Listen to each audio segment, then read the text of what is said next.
faz parte de uma representação religiosa. Vamos aqui citar o nome. Eu vou querer saber se, na sua opinião, no seu conceito de definição, o que é uma proliferação religiosa? O que é proliferação religiosa? Bem, proliferação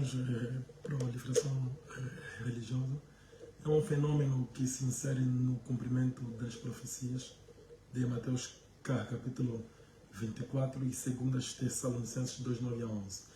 Isto surge a partir do momento em que as pessoas, elas mesmas, procuram fazer algo para Deus sem ser a vontade de Deus. Você vê que Deus, de geração em geração, tem uma maneira de conduzir o seu povo. Ele tem uma maneira de salvar o seu povo.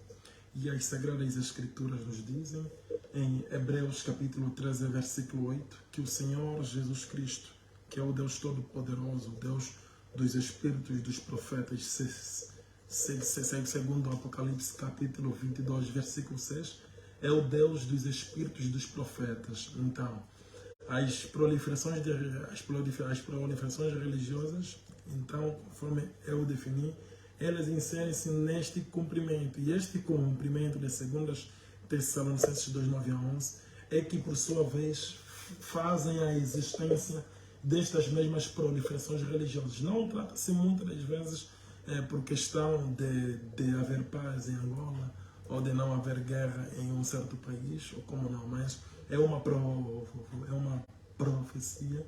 Então, é o cumprimento, e o cumprimento, ela, por sua vez, cria todas essas proliferações que nós temos vivido. Então, nós podemos ver que a mesma proliferação religiosa, embora estamos a tratar no contexto angolano, mas ela não simplesmente predomina aqui em Angola. Em outros países, mesmo os países islâmicos, também há proliferação, porque o islamismo, ela em si, também está dividida. Nós temos os xiitas, nós temos os sunitas, e dentre os xiitas e os sunitas, e assim por diante, elas também têm divisões diferentes. Então, tudo isso nós conseguimos compreender claramente, inserida no cumprimento da profecia de Mateus 24, 24, onde Jesus disse que nos últimos dias viriam muitos falsos profetas e falsos cristos. E mesmo em Mateus capítulo 7, versículo 21 a 22, Jesus, ele mesmo disse que no último dia muitos virão e dirão: Senhor, foi em seu nome que nós fizemos isso, Senhor, foi em seu nome que nós fizemos acolá. E Jesus diz-lhes: apartai-vos de mim. Então, todos esses que nos últimos dias poderão vir dizer isto a Jesus, são todos aqueles que não, enquanto estiveram na terra, não exerceram, não fizeram a obra de Deus. E segundo João capítulo 6, versículo 28 a 29, quando os fariseus, os saduceus, os religiosos dos dias de Jesus de Nazaré, interrogaram-lhe para perguntar, entendendo que Jesus censurava-lhes e condenava-lhes. Então eles humildemente um dia aproximaram a Jesus e interrogaram-lhe, perguntando o que eles poderiam fazer para exercer a obra de Deus. E Jesus disse-lhes que a obra de Deus é esta: que creiam naquele que Deus enviou. Quero dizer que de geração em geração a obra de Deus é uma, é única, que é crer naquele que Deus enviou. Por esta razão que mesmo segundo as Crônicas 20 e 20 recomenda-nos em confiar em Deus, e nós estaremos estabelecidos, e confiar nos seus profetas, nós poderíamos prosperar. Mas essa prosperidade que a Bíblia diz é uma prosperidade espiritual. Então, em suma, eu diria que a proliferação religiosa é nada mais o cumprimento da profecia do nosso Senhor Jesus, a qual ele disse que viriam falsos profetas. É isto que faz haver proliferações de religiões na Terra. Doutor Joanico Cabucos, na sua opinião, quando e como começa este fenômeno aqui na nossa sociedade? É um fenômeno social, parece ser novo, mas não é? Ganhou maior abrangência então com aquilo que tem a ver com o processo de paz em Angola, onde muitas igrejas tiveram a maior possibilidade de abrir novos templos e espalhando assim aquilo que é a palavra de Deus. Quando e como começa? Como disse, a proliferação sempre existiu, né?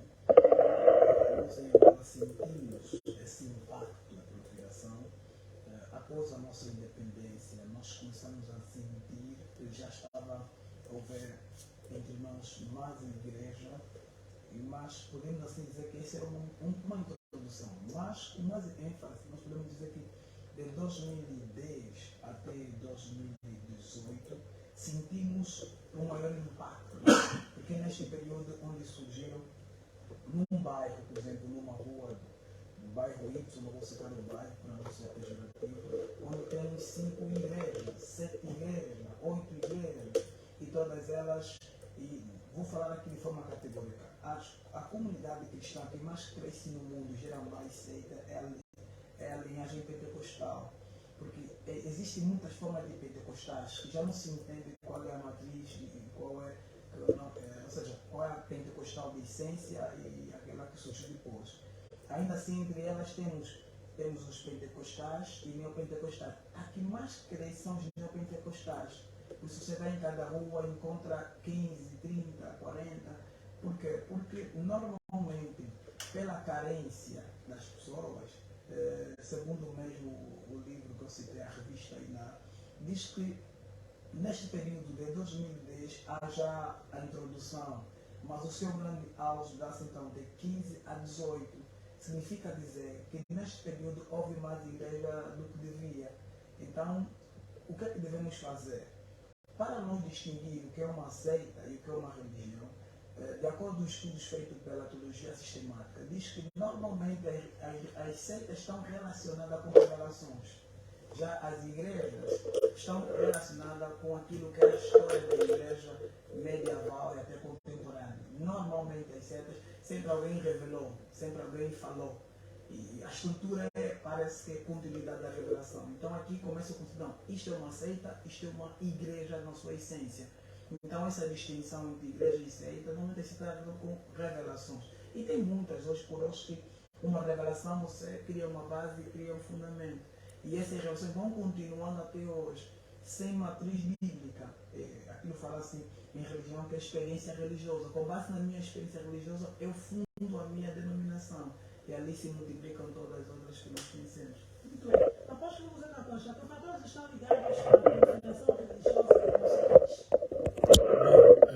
Sem medo, eu diria que a dificuldade da vida, a dureza da vida e a falta de emprego. Isto também tem feito com que então estejamos nesta situação.